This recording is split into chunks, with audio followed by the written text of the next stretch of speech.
Hello and welcome to the No One Asked You podcast. I'm reading The Wheel of Time for the first time and sharing the experience with you.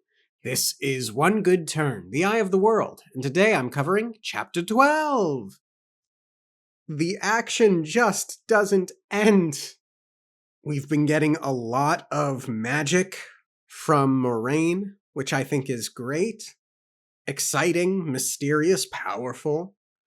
I get frustrated with Egwene again, but then I get really frustrated for Egwene at the end of the chapter. Really interesting turnabout there. Lots to talk about. Let's get into it.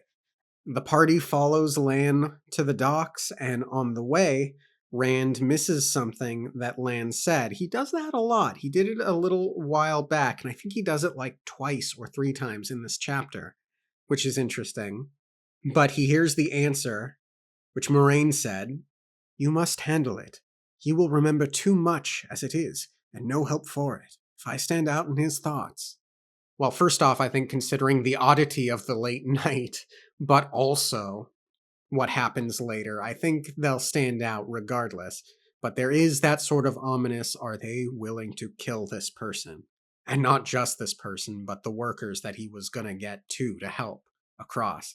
And as far as we're aware, he kind of just runs off at the end. So I don't know if they're just going to let him run off, or if Lan is going to go hunting after them after the party goes to sleep, essentially, perhaps. Maybe. I wouldn't put it past them. Either way, there is concern there. It's generally quiet except for the occasional grumble, and this is the part we get. And Rand notices Egwene and the way she's reacting to all of this. Egwene marched along without a word, her back straight and her head high. It was a somewhat painfully hesitant march, to be sure, for she was as unused to riding as the rest. And then we get a really, really well-written, insightful passage. She was getting her adventure, he thought glumly, and as long as it lasted, he doubted if she would notice little things like fog or damp or cold. There must be a difference in what you saw, it seemed to him, depending on whether you sought adventure or had it forced on you. Absolutely loved that last line. As I said, it's very insightful, and it sort of connects to what I want to talk about at the end of this chapter. The duality at play in this book thus far, the gender dynamic, male and female, dark and light, going on an adventure or having it forced upon you, is all really interesting. They make it to the dock. It's still very foggy, by the way. And yes, that is definitely Moraine's doing. We get a paragraph, a fierce "st" from Lan, as sharp as the fog. The warder gestured at them as he dashed a pair inside and threw back the stocky youth's cloak, exposing the great axe. Obediently, if still not understanding, Rand tossed his own cloak over his shoulder to show his sword. As Lan moved swiftly back to his horse, bobbing lights appeared in the mist and muffled footsteps approached. I wrote to myself, ambush? ? And it did occur to me that the ferryman could be going to get some folks to rob. But they're not going to have any shot against an Aes Sedai. Not that they know one of them is an Aes Sedai. Nevertheless, with all of the fog and all of the mist, it would make sense that they could at least consider trying something sketchy. There was a cute line, slightly humorous. Rand hurriedly copied the warder's pose, at least insofar as putting his hand on his sword. He did not think he could achieve that deadly-seeming slouch. They'd probably laugh if I tried. I don't necessarily think that's intended to be levity, but it felt humorous to read it. And essentially the party all follows suit. Even Tom Merrilin flourishes a dagger in his magician's way, and Perrin gets his axe, and Matt gets the bow. 6 stolid-faced men in rough clothes, so the threat, or the potential threat, rather, have appeared, and here's the line that got me really annoyed with Egwene. A low, delighted laugh floated from Moraine. Egwene clapped as if watching a performance at festival, then stopped and looked abashed, though her mouth twitched with a smile just the same. I don't think Egwene appreciates the tension and the fear that is going through the minds of the other three boys. Now, obviously, the ferryman can't take on an Aes Sedai and a warder, no doubt. But that does not make this a safe environment. This does not mean there won't be bloodshed. This does not mean there won't be violence in some fashion or attempted violence. And at least she looked abashed, but she can't stop herself from smiling. I liked Egwene so much. What's happening to her? All of that said, the intimidating poses and whatnot are enough to dissuade the ferryman from trying to attack them, if indeed that was the plan. He gives off slightly Weasley vibes. In fact, later on, Lan basically says he thinks he'd sell out his own mother. They get on the ferry, and you get a lot of emphasis on... They're all standing in the middle of the ferry. They find the river bigger than anything they've seen at home, and they are a bit intimidated by the size of the river, and it's exacerbated by the fog as well. None of them are speaking for the time being, probably for the best, and Rand moves over to Lan and asks, I think Rand is very smart for it, would they really have tried to rob us? He acted more as if he were afraid we would rob him. The warder eyed the ferryman and his helpers. None appeared to be listening, before answering just as softly. With the fog to hide them, well, when what they do is hidden, men sometimes deal with strangers in ways they wouldn't if there were other eyes to see. I think that's a very insightful thought from Lan.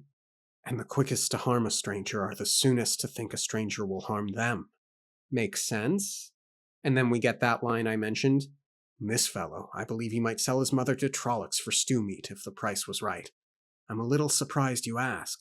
I heard the way people in Emmons Field speak of those from Terran Ferry. And then we get more insight into archetypal hero Rand. Font of goodness. Yes, but... Well, everyone says they... But I never thought they would actually... Rand decided he had better stop thinking that he knew anything at all of what people were like beyond his own village. He might tell the Fade we crossed on the ferry. Maybe he'll bring the Trollocs after us. So, yeah, he wants to... He assumed such talk is simple gossip, essentially. But surely no one would actually treat another person that way. Very idealistic Rand. But again, he's smart, and he's thinking ahead with wondering whether or not he'll say something. And I don't know if he's bringing this up because he heard Moraine mention it earlier or not.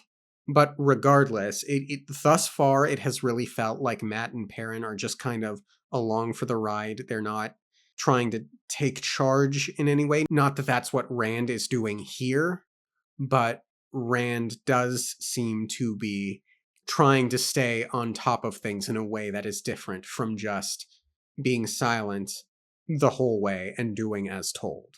And Lan brushes off the idea, suggesting that if a Trolloc comes anywhere near this guy, he's going to be running for a month.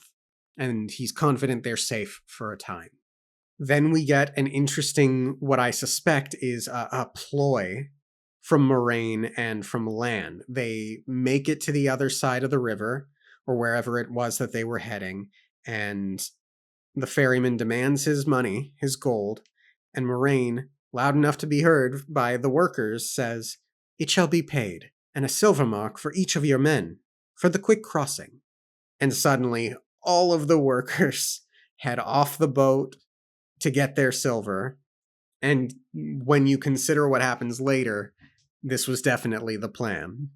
So for the time being, at least, they have solved the issue of the ferryman being caught in the immediate, and presumably by the time they're able to even get back across the river, even with the rest at the end of the chapter, they'll be long gone, I'm sure, before the Trollocs come close to catching them, if they do.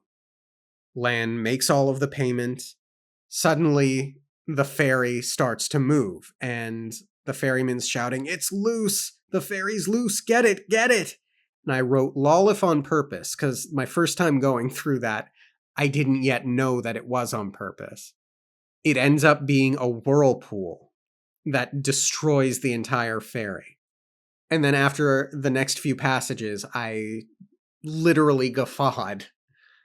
No whirlpools on the Terran. Hightower sounded empty. Never been a whirlpool. An unfortunate occurrence. Moraine's voice was hollow in the fog that made her a shadow as she turned from the river.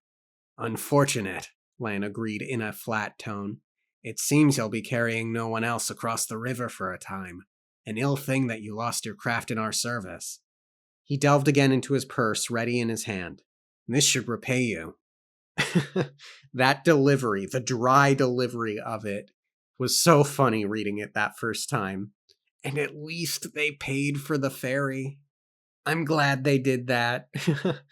Add on top of that, one would hope he has insurance, if that's a thing in such a small village in medieval fantasy.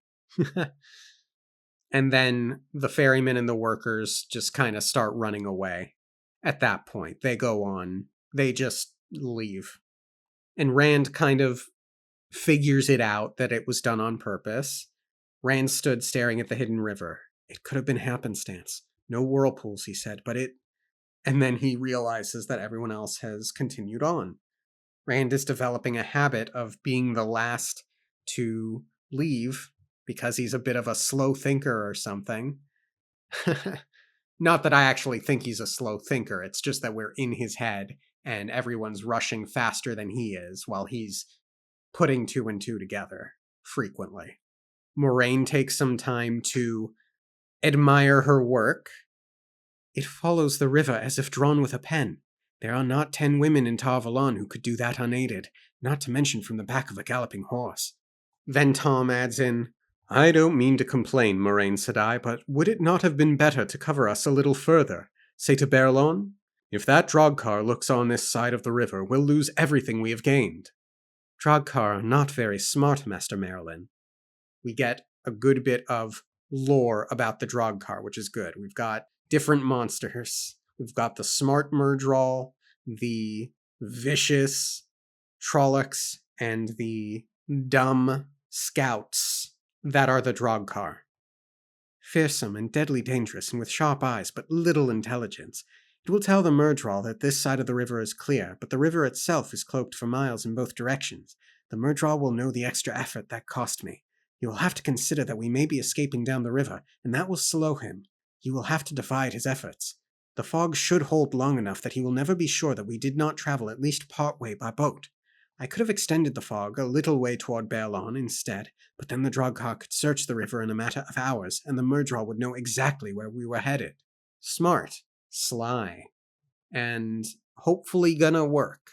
Matt tries to ask if it was Moraine that did the thing to the ferry. And then we get something that makes me very sad to hear as a reader. Moraine says, You all want explanations, but if I explained my every action to you, I would have no time for anything else. Know this. I intend to see you safely in Tar Valon. That is the one thing you need to know. And Lan interjects, If we keep standing here, the Drogkar will not need to search the river. At this point, everyone is very tired. Now, I figured from the explanation and the pride about the river, they would want to take this opportunity to continue on even further. I was a bit surprised that they were prepared to settle down for the night so soon after having only just crossed the river. Nevertheless, it seems that Lan had found a place previously where I guess a bunch of trees had essentially fallen and managed to form a makeshift shelter type situation. And it's been left as Lan had prepared it when he was there last, and it will serve as shelter for the night. Moraine instructs Lan to take care of the horses and everything. She wants to speak with Egwene. I was curious about why that was the case. In hindsight, I could see how one might presume from the fact that she's a natural at listening to the wind, that this might be magic related. I didn't make that conclusion, though, on my first read-through. I had presumed at this point, in that first read-through, that this might be about what she was signing up for by going with them. Or that maybe it was secret women's things. While Lan's taking care of the horses, Perrin says, "They don't look to me like they need any rest." "They do. Oh, they can still run. They will run at their fastest if we let them, right up to the second they drop dead from exhaustion they never even felt.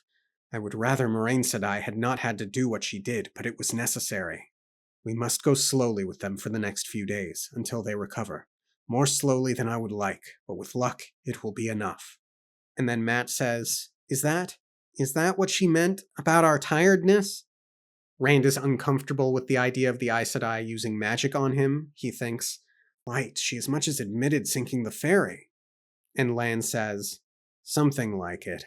But you will not have to worry about running yourself to death, not unless things get a lot worse than they are. Just think of it as an extra night's sleep."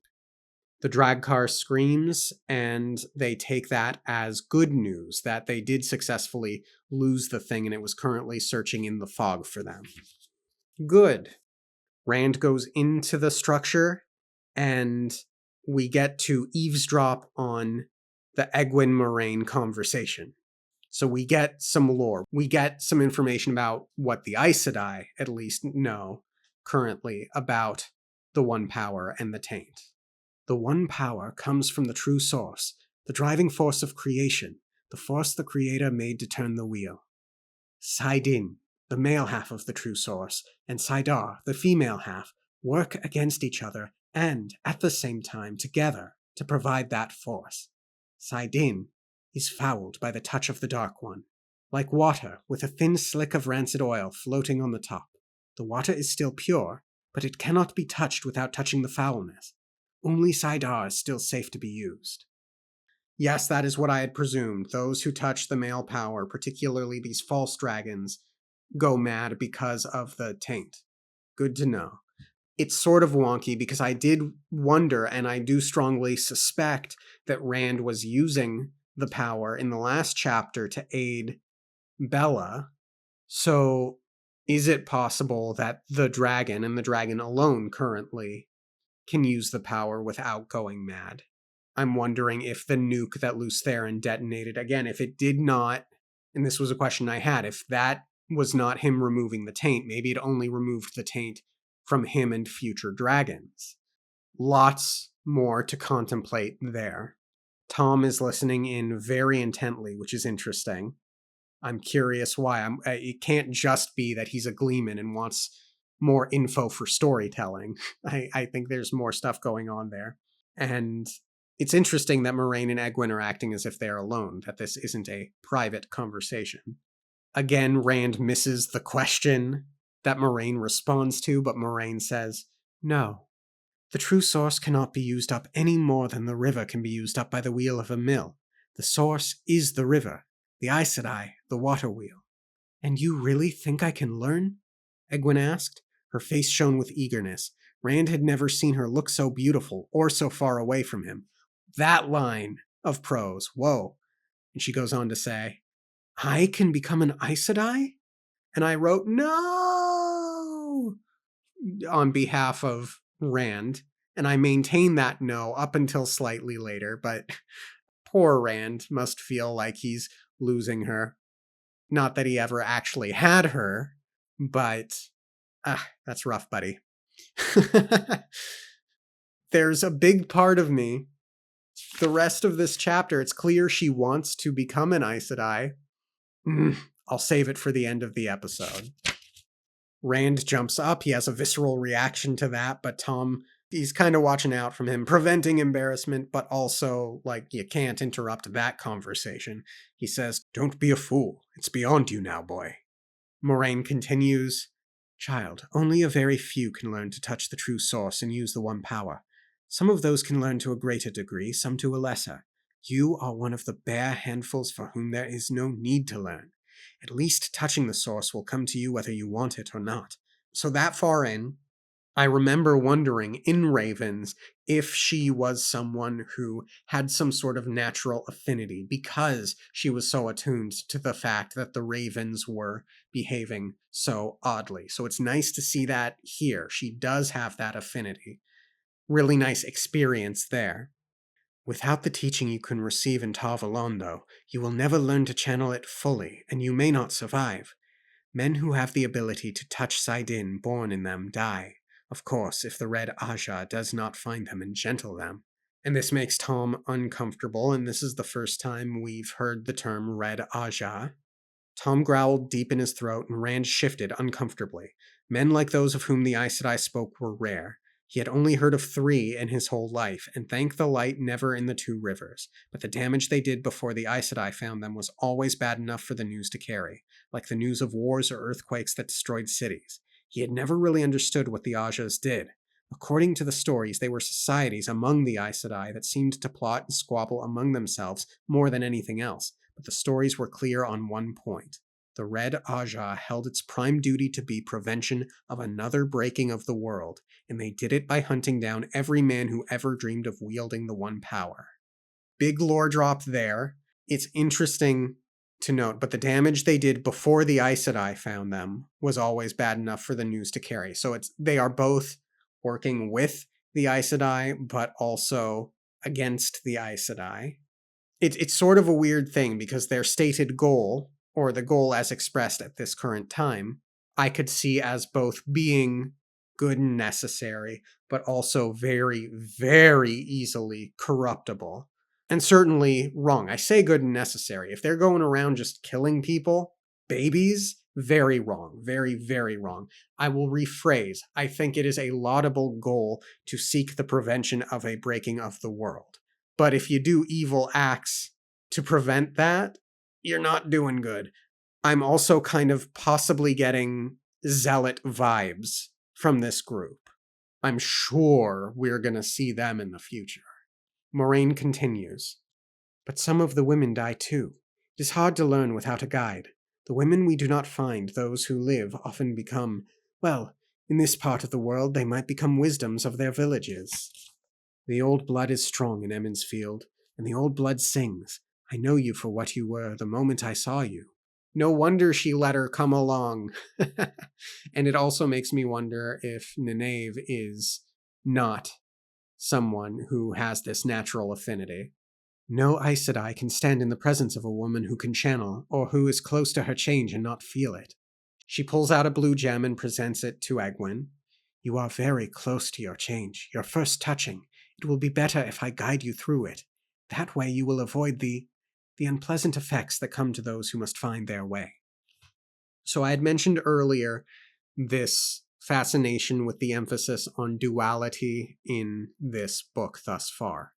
And you hear a lot about the hero's journey, and I've read most of The Hero with a Thousand Faces. I am the farthest thing from an expert on Joseph Campbell.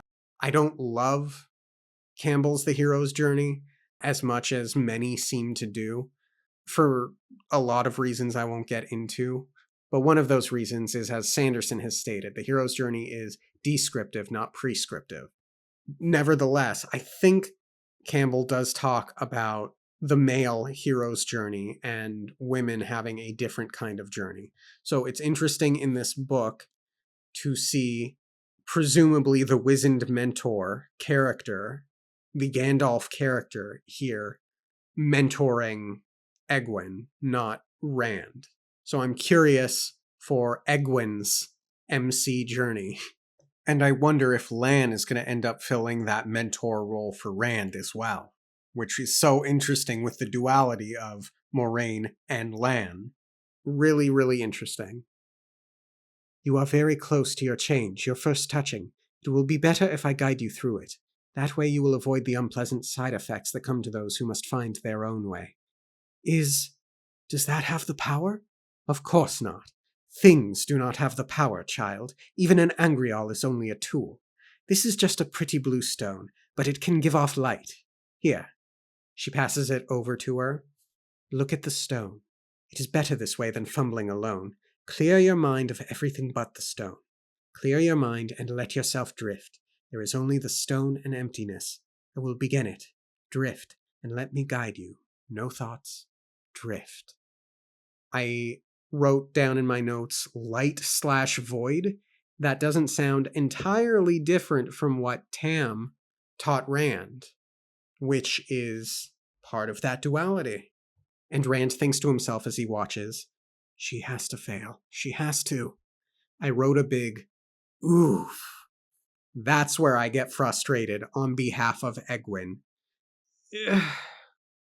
I don't know what to say. Rand, you're allowed to feel as you are allowed to feel.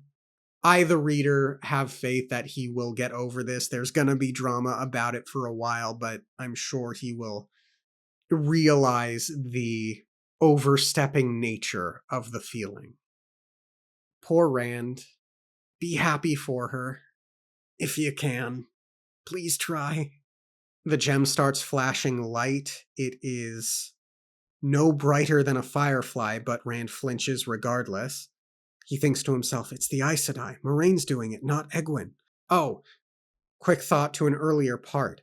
So if Moraine was able to recognize Egwene, and Egwene's ability to use the true power, one would think that if Rand is using the true power on Bella, that she might be able to sense it, but it could be that it's male power.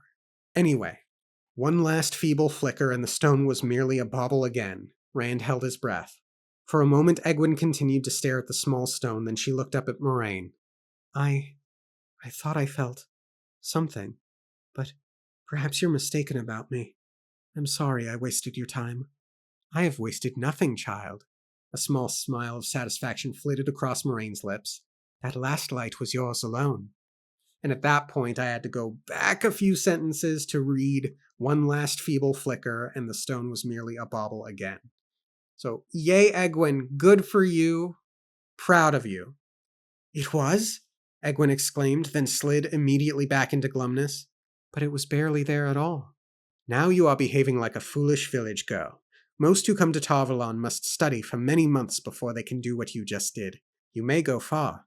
Perhaps even the Amelin seat one day if you study hard and work hard. You mean? With a cry of delight, Egwene threw her arms around the Aes Sedai. Oh, thank you. Rand, did you hear? I'm going to be an Aes Sedai. And I wrote, ah! First off, it's sweet that Rand is the first one that she turns to share that. If she were still crushing on Perrin, I wonder if she would be turning to Perrin for that. But, again, that's gotta just, break Rand's heart. My big question here is, I know, Egwene, how badly you want to be an adventurer, but is being an Aes Sedai really such a desirable thing? Because by all accounts, they're monsters on par with the Dark One. Now, granted, if I was told that I could learn magic, hell yeah, I'm gonna learn magic. Then again, if it's the devil offering to teach me magic, maybe I should be cautious and turn that down. And again, it does sound like the Aes Sedai have a reputation on par with the Dark One. So, are you sure this is what you want, Egwene? But yeah, you've got a natural affinity, and I wish you the best with it. Fun chapter. Don't know what else I can say for the moment. Thank you all for tuning in. Have a great rest of your week, and I'll see you next time. Okay, thanks, bye.